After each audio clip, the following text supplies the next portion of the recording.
Minutes with us before we kick off the NASCAR playoffs at Darlington later this weekend. We're going to start with questions just to maximize the time that we have. And to kick us off, we're going to go to Kelly Crandall. Kelly, go ahead with your question for Kyle.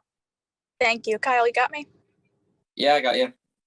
Okay, two things. First off, obviously, quite a change from last year where you came in as the favorite, all the wins, all the playoff points. So what's it like just being in a position now where you're back to just, I guess, being the hunter, trying to defend this championship? Yeah, I don't know. I haven't put much thought into it. Obviously, when you look at the points, I think last year we had 40 something, maybe close to 50 points, something like that. As we headed into the playoffs, where this year I think we only have 19 or 18. So, yeah, I mean, it already, I think, adds a little bit more pressure on each race, knowing that you need to go get stage points, stage wins, race wins, all that to help out your postseason. So, or post regular season. So, yeah, this first round sets up really nice for us and our team. 3 really great tracks for us. So I think it's a good opportunity for us to have a good few showings, get some, hopefully, like I mentioned, some playoff points, and try and put ourselves in a better spot as we approach the next couple rounds. And last year was really the first year that you had obviously a deep playoff run where you went through each of the rounds, you got to the championship race for the first time. How valuable was that experience to really see it firsthand, how the rounds work, what it takes, the value of playoff points and so forth to get to Phoenix?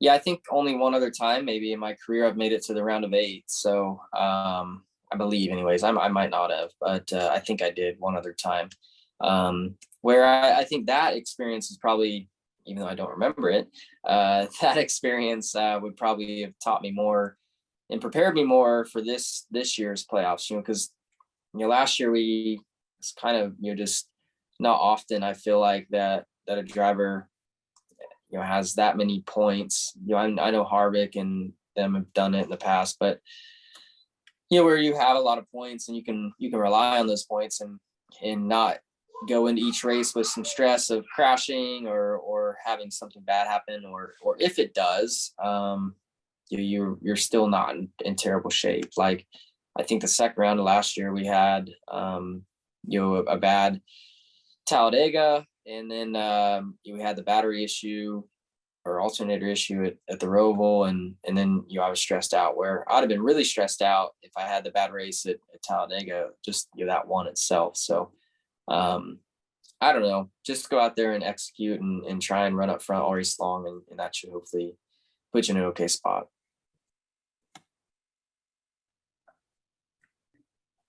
All right, our next question will go to Matt Weaver. Go ahead, Matt, with your question. Hey, bud. Sorry, I had a couple of mics to unmute. So your first full-time Cup season was 2014. So the only era of Cup racing you've ever known was the win and you're in format. And it's not traditional racing, it's not points racing, but do you enjoy getting to September and the intensity of this format as a racer? Do you enjoy that kind of pressure cooker environment? Sure. I don't know. Like you said, I don't have experience the other way. So this is all I've known, and it's the only way of racing in the playoffs. And I don't know if the regular season was that way back then when I was running, but anyways, the playoffs, like being like this, is the only way I've known. So it just kind of is what it is to me. I think if I had raced another way, how it was before, maybe I'd have a different opinion, but I don't know anything different. So it's just the way it's always been. And yes, I think it just having an emphasis on winning is exciting for the fans. Having the elimination stuff is stressful, and that makes things exciting to watch on TV, and the storylines developing throughout each race. So I don't know. Hopefully we can win some races and just advance that way, and would make things nice. And then as a follow-up, we hear all the time, winning is paramount. There's nothing more important in the Cup Series than winning. And yet we get to the playoffs in September and all of a sudden we're all counting points. So it's not like winning is still the only thing, because in each round we're counting up, stage points and playoff points. So what is the balance with your team in terms of, trying to put yourself in position to win, but also first and second stage collecting max points? Yeah, I don't know. I feel like there's only the road courses really, and maybe super speedways a little bit, but mostly the road courses where you have to sacrifice stages for the finishing position. So we've only got one road course in the playoffs. So aside from that, I think you're always going to go for the stage points, and the race win comes along hopefully with that. Obviously, I think if there's cautions that fall at a certain point, at the end of a stage, and you have to sacrifice the points for tires and fuel, then I don't know. I don't know where it all just kind of depends on where you're at in the points, I think, at that moment. But yes, I think everybody always wants to just straight up go for stage points and the race win. 10-4. Thanks, Kyle. Thanks.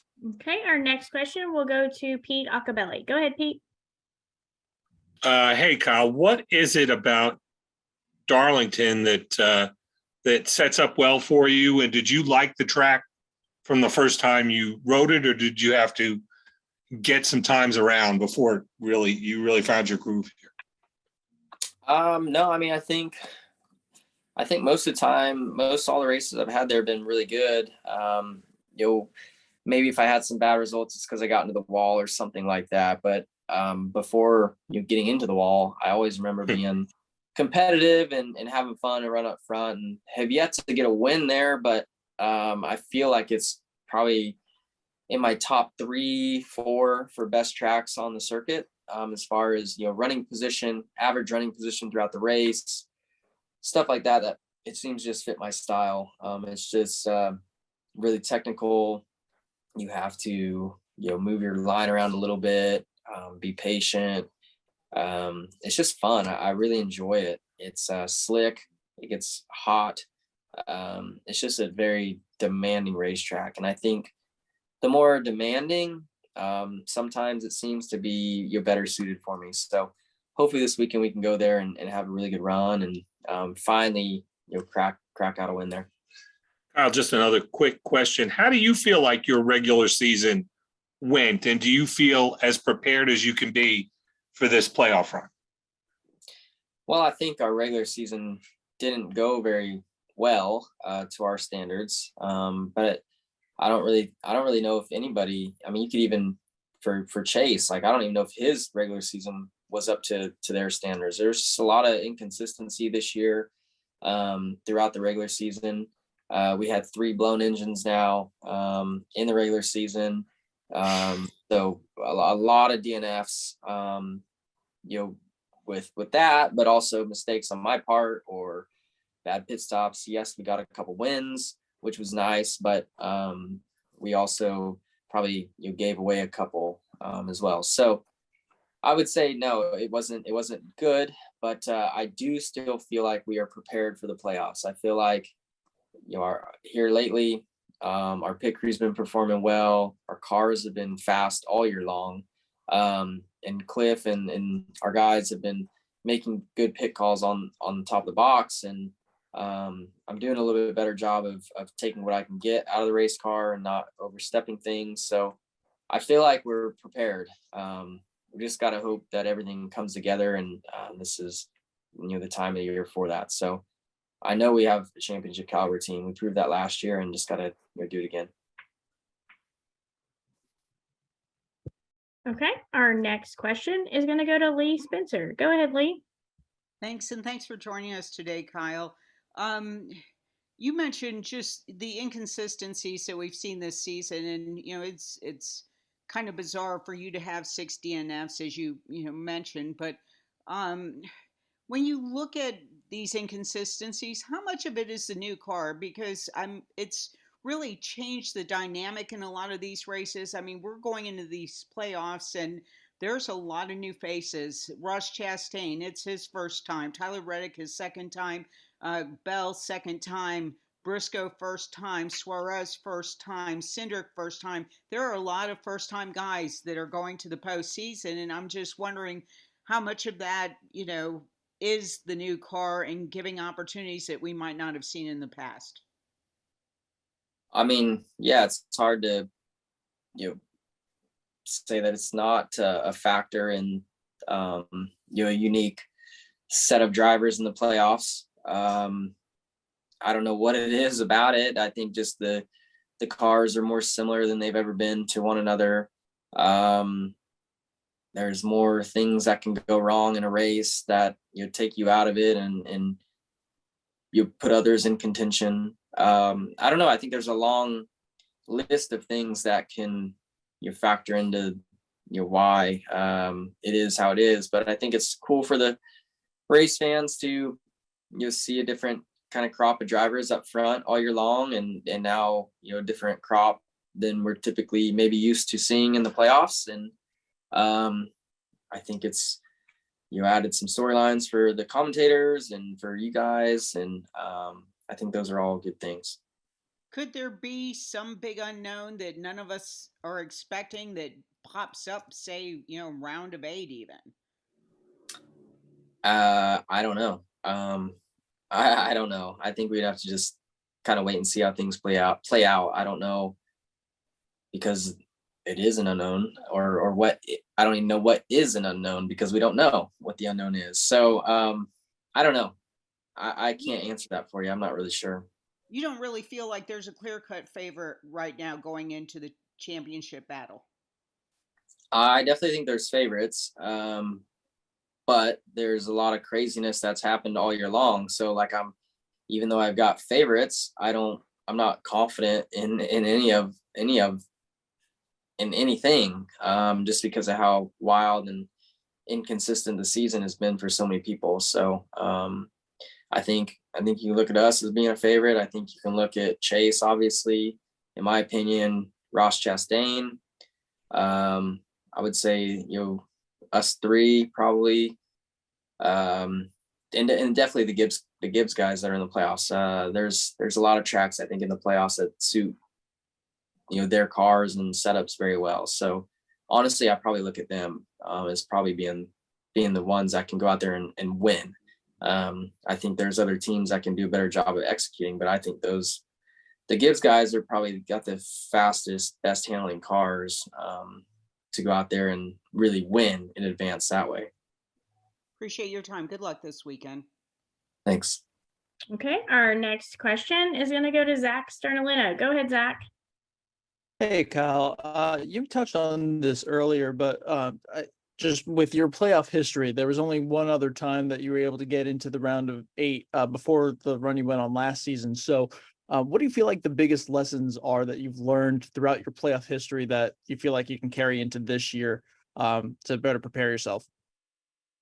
I think just not, if you win, that's great. But if you're not going to win, you just need to maximize your day and make sure you're finishing the races. I think finishing is the most important thing.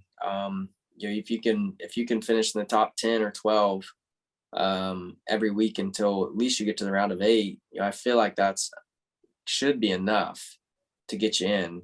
As long as you're getting stage points too. Stage points are really important as well. But if you get one finish outside the top 20, I feel like then you've got reason to stress. So just not taking yourself out of it has been the biggest thing that I've learned over my career of being in the playoffs. I think when you're young, you think that, okay, now it's the final 10 weeks. I need to go out there and win every week or win at least once around. And that's not necessarily the case. So I think as long as you can just be consistent and finish, you let the other guys make the mistakes. Homestead's also back in the playoffs this year. Is that one that you have your kind of calendar circled for as far as, just being hopeful that you can get back to victory lane? Yeah, sure. I really like Homestead. It suits me well, being able to run the top and stuff and search for different lanes of grip. I do feel like though with the next gen car, it seems to be a lot easier to run next to the wall, inches off the wall. So I think, I'm a little bit worried that the whole field will be running up there and it will be really hard to pass, but we'll see. It's going to be great no matter what. I mean, Homestead's awesome all the time. I'm just saying, I think compared to other Homestead races, maybe it won't be as exciting and as good of racing just because it could be harder to pass, but just gotta wait and see till we get, once we get there. But I love Homestead, and no matter what package that we ran there, I always seem to love it and run good. So I don't see a reason why we shouldn't be able to go there and contend for a win. Thanks and good luck. Thank you. Okay, our next question will go to Chris Knight. Go ahead, Chris. Hey, Kyle, thanks for your time today. I was just curious if there was any nervousness going into the playoffs with potential mechanical failures, given that you guys did have 3 uncharacteristic engine failures during the regular season.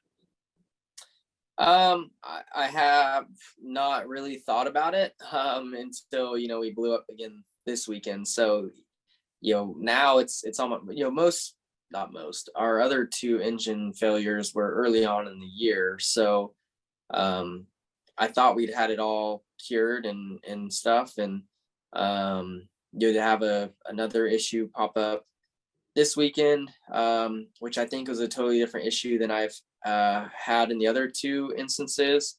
Yes, I mean it's on your mind, but that's not also something that you should worry about while you're on the track. So there's nothing I can do from my position to limit things from happening under the hood, but I'm confident that Hendrick Motorsports and the engine shop there is the best in the business, and they're going to continue to learn why stuff has happened and you make it better for the future. So I'm not, my confidence in them has not gone down at all. I'm still confident that we're going to have great power and great reliability.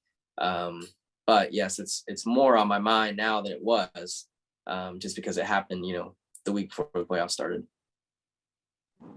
Great. Appreciate your time. Thanks, and good luck in the playoffs. Thank you. Okay, our next question will go to Jared Turner. Go ahead, Jared, with your question for Kyle. Hey, Kyle, thanks for being on the call. I was just wondering, what track or tracks personally give you the most cause for concern in these playoffs? Obviously, I think Talladega. I think the Robles in that same round. So yeah, I mean, I think that's the round where us being the dominant team last year, it almost took us out. So that's the sketchiest round for me. As far as like a track that I don't do very well at, I would say Martinsville in that final round is a tricky one for me. But I think it's Vegas and Homestead, maybe that round. So those are 2 really good tracks for me. So hopefully if I do make it to the round of 8, we can have a great Vegas and Homestead and find ourselves in a little bit of a better spot once you get to Martinsville. But I think still, to me, that second round is the sketchiest. Mm-hmm. And just to follow up quickly, earlier you were talking about, several guys being in the playoffs for the first time. And I'm just wondering, does it worry you that some of these guys, particularly guys, I won't mention any names, but guys that have been prone to cause issues in the regular season, does it concern you with some of these guys being in the playoffs for the first time that they might kind of drive over their heads a little bit? No, not really. I don't. No, I wouldn't say that that I think about it at all. Because you're going to be racing with them anyways, whether they're in the playoffs or not, and they're still going to be hungry for wins no matter what. So I don't think it changes much. Maybe if they're in a must-win situation to advance in the next round, that's when you get a little bit more nervous. But that's going to be, your awareness is going to be high for anybody in a must-win situation. So honestly, to me, it doesn't change my mindset at all. I'd be curious to hear what other drivers have to say. I don't think it would change their opinions either. But yeah, so I guess, yeah, I don't know. That's my answer. And it doesn't really, I don't really think too much into it. Okay.